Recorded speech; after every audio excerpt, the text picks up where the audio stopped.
The night air was dense with heat and the acrid scent of burning wood. The fire blazed through the small house, its orange tongue licking the sky as if trying to devour the stars. The neighbors were gathered at a safe distance, their faces illuminated by the eerie glow of the flames. The firefighters were on the scene, but their faces were grim. "Jack, it's too dangerous," one of the firefighters, Sergeant Daniels, shouted over the roar of the fire. His face was smeared with soot, and he looked both determined and anxious. "We've got to pull back. There's nothing more we can do." I ignored him. I had seen the flash of movement through the window. A child, a little girl, her silhouette framed against the raging inferno. I couldn't just stand by and do nothing. I grabbed a fire extinguisher from the truck and sprinted toward the house, my boots thudding against the pavement. "Jack, stop." Sergeant Daniels' voice was a desperate shout, but I didn't turn back. The heat intensified as I reached the front door. It was already charred and warped, the edges glowing with red heat. With a fierce kick, I forced it open, stumbling into the darkened hallway. The smoke was thick and choking, curling around me like a living thing. My eyes watered and my throat burned, but I pressed on. The heat was oppressive, but my focus remained singular. The child. I heard her crying, a pitiful, frightened sound coming from somewhere deeper in the house. I followed the sound, navigating through the black smoke that clung to my skin and clothes. My heart pounded as I stumbled over debris, the floor beneath me scorching hot. "Please, hold on." I called out, my voice barely audible over the roar of the fire. "I'm coming." Finally, I reached the room where the cries were coming from. I saw her. She was huddled under a bed, her small body shaking with fear. I knelt beside her, trying to shield her from the heat with my body. Her eyes were wide, tear-filled, and she reached out to me with trembling hands. "It's okay, sweetie," I said, trying to sound calm even though my own voice was hoarse. "I'm here to help you. Let's get you out of here." I lifted her into my arms, feeling the weight of her fear and my own exhaustion. The flames roared around us as I made my way back to the front door, my vision narrowing and my strength waning with every step. The fire seemed to grow fiercer, as if angry that I was taking its prize away. Just as I reached the doorway, my legs gave way. I collapsed to the ground, the child still in my arms. Firefighters rushed to my side, their faces a blur of concern and urgency. "Jack, you've got to get out of here," Sergeant Daniels shouted, his voice breaking through the haze of pain and smoke. "I got her. Safe," I managed to gasp, feeling a wave of relief as I saw the child being taken into the care of paramedics. My vision darkened, and I felt myself slipping away. The last thing I heard was the sound of the firefighters' frantic shouts and the distant cries of the child. Dialogue. Sergeant Daniels, yelling over the roar of the fire. "Jack, it's too dangerous. We need to pull back." Jack, through gritted teeth, ignoring the warning. "I've seen her. I can't leave her behind." Child, crying, her voice trembling. "Help me, please, Jack." As he picks her up. "It's okay, sweetie. I've got you. We're getting out of here." Sergeant Daniels, desperately, as Jack collapses. "Jack, someone get him out of here now." The world went black as the firefighters lifted me out, and the last thing I felt was a profound sense of relief, knowing that I had saved the child despite the odds. The world slowly came back into focus, my senses returning one by one. I was enveloped in a sterile, antiseptic smell, and a steady beeping sound filled the room. I was lying on a hospital bed, tubes and wires attached to my body. My skin felt like it was on fire, and every breath was a struggle against the pain and tightness in my chest. A nurse moved swiftly around the room, adjusting the IV drip and checking the monitors. Her calm demeanor was a stark contrast to the chaos I had just escaped. I tried to speak, but my throat felt raw, and my voice came out as a mere whisper. Where am I?" I croaked, my voice barely audible. The nurse, her name tag reading Sophie, looked up and offered a reassuring smile. "You're in the hospital, Jack. You were brought in with severe burns and smoke inhalation. The doctors are taking good care of you." I attempted to turn my head, my muscles aching with the effort. Through the haze of pain, I saw Dr. Pottle entering the room.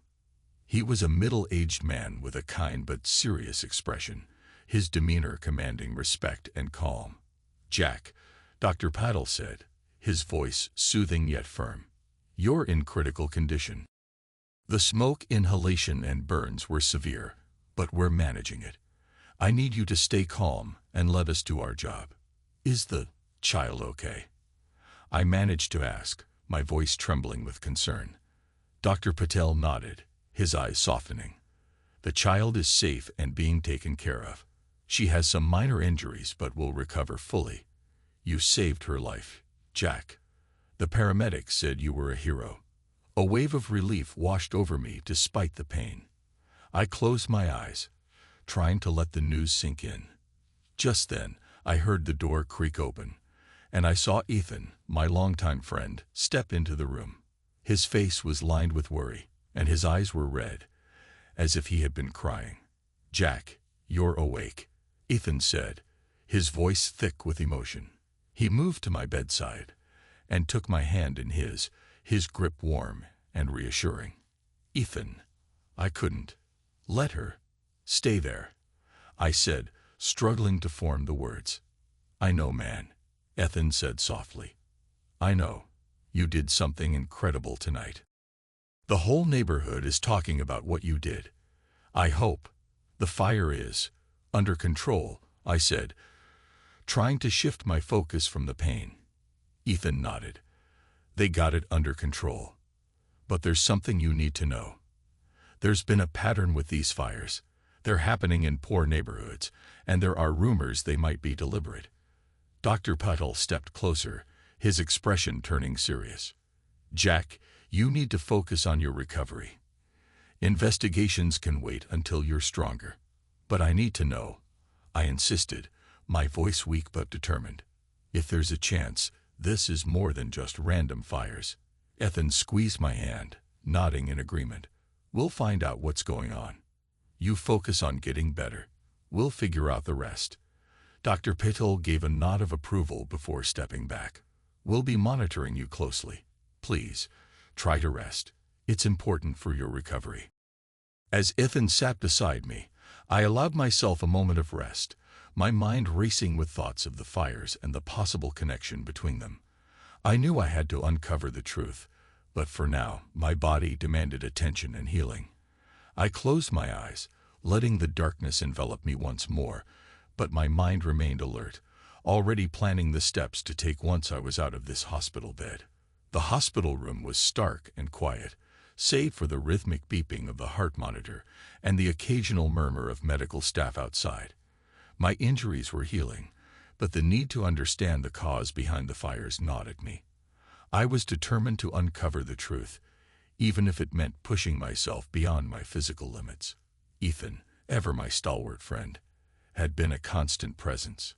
He was at the hospital every day, bringing me updates, and more importantly, bringing hope.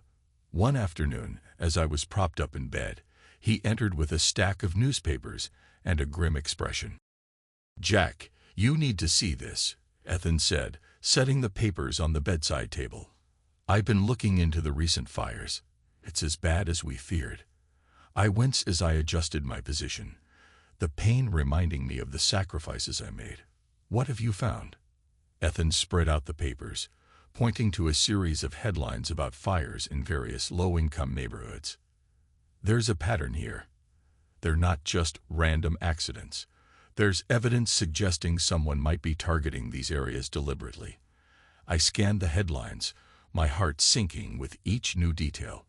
"But why target these neighborhoods? What's the motive?"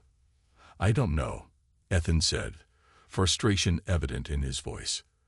"But I've been talking to some locals and firefighters. They've mentioned that the fires seem too well-timed and too frequent to be coincidences." Before I could respond, Dr. Pottle entered the room, carrying a folder. His eyes were serious, but not unkind.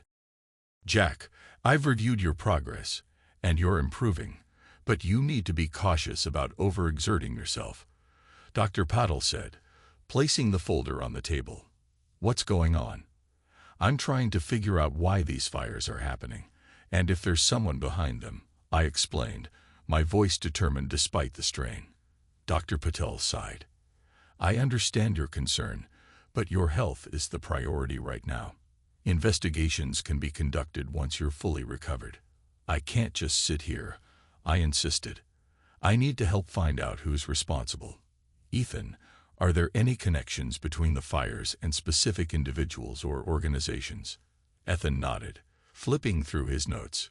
"There are a few people who've been outspoken about the fires. I'm setting up meetings with them, but we need to be cautious. Some of them might not be too eager to talk." Dr. Patel looked between us, his concern evident. "If you're set on this, I'll support your efforts in any way I can. But please, take it easy. Your body needs time to heal." Once Dr. Patel left, Ethan and I continued to discuss the leads he had gathered. I could see the determination in his eyes, mirroring my own resolve. "Ethan, I need to get out of this bed and start investigating," I said, struggling to sit up. "Do you think we can start by talking to some of the local fire officials or community leaders?" Ethan hesitated, then nodded. "I'll arrange some meetings. But remember, Jack, you're not in this alone. We'll figure it out together." As Ethan made his calls and arrangements, I felt a renewed sense of purpose. The physical pain of my injuries was intense, but it was nothing compared to the urgency I felt to solve this mystery. The thought of those fires, possibly caused by someone with malicious intent, drove me to push through the pain and focus on the task at hand. In the days that followed, with Ethan's help and my own persistence, we began piecing together information, slowly uncovering clues that hinted at a more sinister plot. My recovery was ongoing, but every bit of progress fueled my determination to bring the truth to light and ensure that no one else would suffer from these seemingly targeted fires. The sterile hospital room had become a second home to me. After weeks of recovery, the nurses had stopped treating me like a fragile patient and started seeing me as a stubborn fighter. My wounds were healing, but the physical pain was a constant reminder of the fire's grip on me. Yet, the fire in my heart burned just as fiercely. I couldn't ignore the growing evidence suggesting a deliberate pattern in the fires. My determination to uncover the truth had only intensified. Ethan and I spent hours poring over documents and reports in my hospital room. The evidence was mounting, but so were the obstacles. Each new piece of information seemed to indicate a larger, more insidious conspiracy behind the fires. One afternoon, Ethan arrived with a grim expression and a folder full of new information. He took a seat beside my bed and handed me the folder. "Jack, things are heating up," Ethan said, his voice low and urgent. "I spoke with a few contacts, and they're concerned. It seems like someone's trying to stop us from digging deeper." I flipped through the folder, skimming over reports of recent fires and notes about increased security in certain areas. "What kind of threats are we talking about?" Ethan leaned closer. "Anonymous warnings, suspicious activity around the places we're investigating. Someone clearly doesn't want us to find out what's going on." I frowned, the pain in my chest flaring as I sat up straighter. "We can't let that stop us. If someone's trying to scare us off, it means we're onto something important. We need to keep pushing forward." Just then, Dr. Patel entered, his face showing a mix of concern and exasperation. "Jack, I've been hearing about your latest investigations. I'm worried that you're pushing yourself too hard." "I'm fine, doctor," I said, my voice firm despite the twinge of pain. "We're onto something big. If I don't continue, we might miss a chance to stop these fires." Dr. Patel sighed. "Your health is crucial, Jack. I'm all for you following leads, but you need to do it in a way that doesn't jeopardize your recovery. I don't want to see you back in here because of a setback." "I understand," I replied. "But this isn't just about me. There are people out there who are in real danger. I can't just sit here and do nothing. Dr. Patel shook his head, but gave a reluctant nod. All right, but you need to be cautious. I'll see what I can do to help with your investigation from a medical perspective. As Dr. Patel left, Ethan and I continued our discussion. Jack, there's a meeting tomorrow with some community leaders who have been affected by the fires. It might be our best chance to gather more information, Ethan said. Let's do it, I said, gripping the edge of my bed. I'll make sure to be there, even if I have to sneak out. Ethan chuckled. Just don't get yourself into more trouble.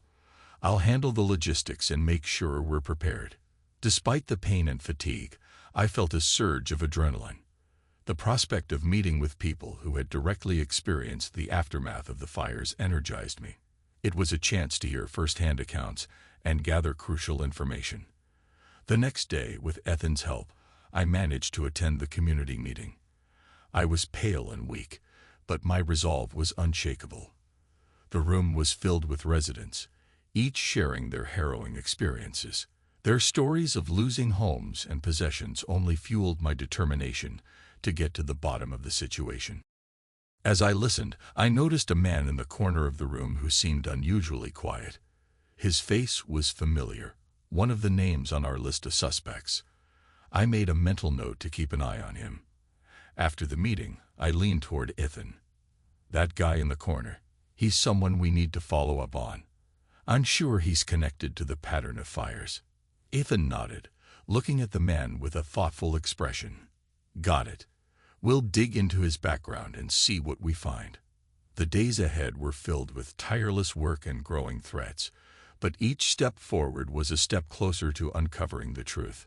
My recovery was a slow process, but my courage remained undiminished. As the investigation progressed, I knew that my continued bravery was crucial in revealing the darker forces at play and ensuring that justice would prevail. I was beginning to settle into a routine at home, balancing my recovery with ongoing investigations. Ethan and I had made significant progress, uncovering more leads that pointed to a disturbing pattern of intentional fires. My body still ached, but the thought of making a difference kept me going. Then, one evening, I received a phone call that shattered the calm. The voice on the other end was breathless and urgent. Jack, you need to see this, Ethan said. There's a new fire in an upscale neighborhood. It's exactly the kind of place where you'd least expect it. I sat up, my heart racing. Where's it happening? Parkwood Estates. It's a high-end area, known for its wealth and security. I'm heading there now. I think we might be dealing with something much bigger. I struggled to mask my growing anxiety as I grabbed my jacket. Despite the doctor's warnings, I knew I had to be there. I needed to understand the new development firsthand. When I arrived at Parkwood Estates, the scene was chaotic. Firefighters battled the blaze, and onlookers gathered behind barricades, their faces a mix of shock and curiosity. The luxury homes, once symbols of safety and success, were now engulfed in smoke and flames. I spotted Ethan near the command center. He looked grim as he approached me. Jack, this fire is huge. It's spreading quickly. I've already spoken to some of the residents. They're terrified and confused. They didn't think this would happen here. Any leads on how it started? I asked, trying to keep my voice steady. Ethan shook his head. Not yet, but I've got a feeling this might be connected to the fires we've been investigating. Look around. This neighborhood is high profile. If the pattern holds, there's more to this than meets the eye. Just then, I saw a figure standing apart from the crowd. A woman in her late 40s, her face streaked with soot and tears. She looked lost, clutching a small dog to her chest. I approached her cautiously. Ma'am, I'm Jack. I know this is a difficult time, but I'm investigating the fires. Can you tell me anything about what happened? The woman looked up, her eyes filled with a mixture of fear and exhaustion. My name is Linda. I was just finishing dinner when I saw the smoke. I thought it was a small fire at first, but then it spread so quickly. I don't know how it started or why it happened here. I nodded sympathetically. We're trying to figure that out. Did you notice anything unusual before the fire started? Anything at all? Linda hesitated, then shook her head. No, nothing. But I heard rumors about other fires in different parts of the city. I just didn't think it would reach us. Rumors? I asked. What kind of rumors? She glanced around, then leaned closer. There's talk that these fires are deliberate, targeting specific areas. People are saying it's not random, but no one seems to know who's behind it. Ethan and I exchanged a look. This was the kind of insight we needed. Thank you, Linda, I said, placing a reassuring hand on her shoulder. We'll do everything we can to get to the bottom of this. If you remember anything else, please let us know. As we walked back to the command center, Ethan said, Jack, this is more serious than we thought. The fact that the fire reached such a high-profile area means someone's making a statement. I agree, I said, my determination stealing. We need to dig deeper into the connections between these fires. There has to be a pattern we're missing. Later that night, as the fire was finally brought under control, I found myself standing outside the smoldering ruins of the luxury home. The devastation was overwhelming, and the sight of it only fueled my resolve. Ethan approached, holding a stack of documents. We've got more leads. Some of the people affected by the fire had connections to businesses that were also targeted in earlier incidents. Perfect, I said, my voice full of quiet determination. We'll follow those leads and see where they take us. This fire was a statement, and we need to uncover the truth behind it. As the first light of dawn broke, I knew that the road ahead would be challenging. But my commitment to solving the mystery of these fires was unwavering. Each new fire only reinforced the urgency of our mission.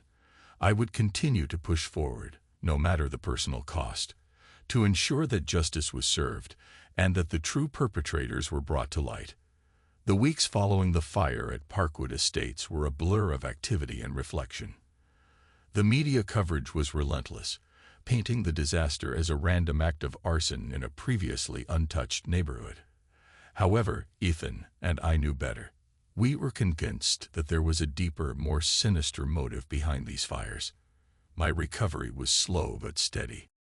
I spent most of my days at home, balancing between physical therapy and sifting through leads. The persistent ache in my lungs from the smoke inhalation served as a constant reminder of the risks I had taken. But the urgency of the situation kept me focused. One afternoon, as I was poring over a stack of documents, Ethan dropped by with a concerned look on his face. Hey, Jack, how are you holding up? He asked, his tone more subdued than usual. I'm getting there, I replied, stretching my sore limbs. What's up? Ethan handed me a folder filled with reports and photos from the recent fire. I've been digging into the connections between the victims. It looks like many of them had business dealings or investments in areas that are directly affected by recent economic shifts. I scanned through the papers. Are you suggesting this could be about financial gain or revenge? Possibly, Ethan said. There's also a pattern in the properties targeted. They're not random but seem strategically chosen. Strategically chosen, I echoed, a sense of dread settling over me. That's disturbing. Ethan nodded. I think we're dealing with someone who has a clear agenda. And I'm worried about the next move. If our theory is correct, there might be more fires or other forms of intimidation. Just then, the doorbell rang. I shuffled to answer it and found Linda from Parkwood Estates standing there. She looked troubled, her face drawn with concern. Linda, come in, I said, ushering her inside. Jack, she began, her voice trembling. I've been thinking about our conversation. I didn't mention it before, but I remember hearing a conversation at a charity gala a few months ago. It was about some big financial deals and investments. I wasn't paying much attention, but there was talk about protecting interests. Ethan's eyes widened. That could be crucial. Did you remember any names or specific details? Linda shook her head. I'm sorry, I don't remember the names, but the conversation seemed out of place at the time. It was about a lot of money and power. Thank you for sharing this, I said sincerely. Every piece of information helps. If you remember anything else, don't hesitate to reach out. After Linda left, Ethan and I reviewed the new information. The mention of financial deals and protecting interests added a new layer to our investigation. We need to look into recent high-profile financial transactions and any disputes that might have led to this, Ethan suggested. This could be the key to understanding why these fires are happening. I agree, I said, feeling a renewed sense of purpose. I'll dig into the financial records and see if there are any links between the victims and these transactions. Meanwhile, let's keep a low profile. We don't want to draw too much attention to our investigation. As the days passed, I found myself reflecting on the personal sacrifices made in the line of duty. My body was still recovering, but my spirit was strong. I thought about the child I saved, the lives disrupted by the fires, and the truth that was yet to be uncovered. One evening, while I was relaxing on the porch, Ethan joined me with a thoughtful look on his face. "Jack, have you ever thought about why you do this?" he asked. "Why risk everything for others?" I looked out at the sunset, the sky painted in hues of orange and pink. "It's about making a difference, Ethan. It's about knowing that my actions, however small, might prevent someone else from experiencing the same pain or loss." "You've already made a huge difference," Ethan said, "and I believe you'll continue to do so." "I hope so," I said, feeling a sense of resolve. "There's more work to be done. The fires are not just a series of tragic events. They're a sign of something deeper. We need to uncover the truth and hold those responsible accountable." Ethan and I stood in silence, the weight of our mission clear in our minds. The road ahead would be challenging, but our commitment to finding the truth and protecting others remained unwavering. As we prepared for the next steps in our investigation, I knew that the journey was far from over, but I was ready to face whatever came next. The days leading up to the final showdown were tense. Ethan and I had pieced together enough evidence to present our case, but we knew it would take a significant effort to bring those responsible to justice. The threats and attempts to dissuade us had only strengthened our resolve. The breakthrough came when we discovered a connection between the fires and a group of wealthy investors. Their financial interests were tied to properties that were being devalued by the arson attacks. We compiled our findings and approached Alex, the journalist who had been covering the fires. "Jack, Ethan," Alex greeted us as we arrived at her office. "I've been following your investigation closely. What do you have for me?" Ethan handed her a folder. "We've found a pattern in the financial dealings of several high-profile individuals. They seem to be orchestrating these fires to lower property values and buy them up at a bargain." Alex's eyes widened as she reviewed the documents. "This is explosive. If we can verify this, it will not only expose the culprits but also put a stop to their scheme." "Exactly," I said. "We need to get this information to the authorities and the public. The more exposure, the harder it will be for them to cover their tracks." Alex nodded, her expression determined. "I'll start working on a feature. It will take time to investigate and confirm the details, but I'm on it." As Alex began her work, Ethan and I prepared for the inevitable fallout. The powerful individuals behind the scheme would not take kindly to our interference. One evening, while working late, Ethan and I received a phone call from Alex. "Jack, Ethan," she said breathlessly, "I have some news. The authorities have launched an investigation based on the evidence we provided. They're raiding the properties linked to the investors." "That's great news," Ethan said, a mix of relief and anticipation in his voice. "What about the public reaction?" "The story is gaining traction," Alex replied. "People are outraged. The pressure on the authorities is immense. This could be a turning point." The next few days were filled with news reports and updates on the investigation. The exposure led to arrests and a broader investigation into corruption and financial manipulation. The fires were revealed as part of a larger scheme to exploit vulnerable communities. One morning, I received a visit from Linda and some of the other Parkwood Estates residents. They were grateful for our efforts. Jack, Ethan, Linda said, her voice filled with gratitude. We can't thank you enough. The truth came out, and it's making a difference. Our community is finally getting the support it needs. It was a team effort, I said, feeling a sense of pride. We couldn't have done it without everyone's help. As the investigation concluded, I received a letter from the mayor. It was a commendation for bravery and a personal note of thanks for my role in uncovering the truth. It was a bittersweet moment, knowing that the recognition was accompanied by the sacrifices made along the way. One evening, Ethan and I sat on the porch, reflecting on the journey. You know, Ethan said, looking out at the sunset, I never imagined this would turn into something so impactful. It started with a single act of bravery and grew into something bigger. It's amazing how one decision can set off a chain of events, I replied. I'm proud of what we've achieved, but I'm also thankful for the support of friends, community, and people like Alex. Ethan nodded. And let's not forget the lessons we've learned. It's not just about facing danger, but also about standing up for what's right, no matter how tough it gets. Our conversation was interrupted by a call from a local community center, inviting me to speak about the investigation and its outcomes.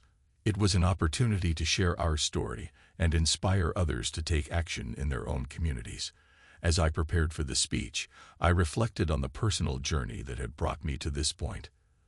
The heroic rescue, the struggles with critical condition, the determination to uncover the truth, and the courage to face ongoing threats, all had led to this moment of resolution and redemption. On the day of the speech, the community center was filled with people eager to hear about the investigation. I spoke about the importance of courage, perseverance, and the power of community. The audience listened intently, their support evident. After the speech, Linda approached me with a warm smile. Thank you for everything, Jack. Your bravery and dedication have made a difference. I smiled back, feeling the deep sense of fulfillment. It was a collective effort. We all played a part in making things right. As the evening ended, I looked out at the crowd and felt a renewed sense of purpose. The journey had been challenging, but it had brought about meaningful change. The fires that once threatened to destroy lives had led to a greater understanding of justice and community. In the quiet of the night, I knew that the resolution wasn't just about the end of one investigation, but about the beginning of a new chapter in my life. A chapter dedicated to continuing the fight for truth and making a positive impact in the world.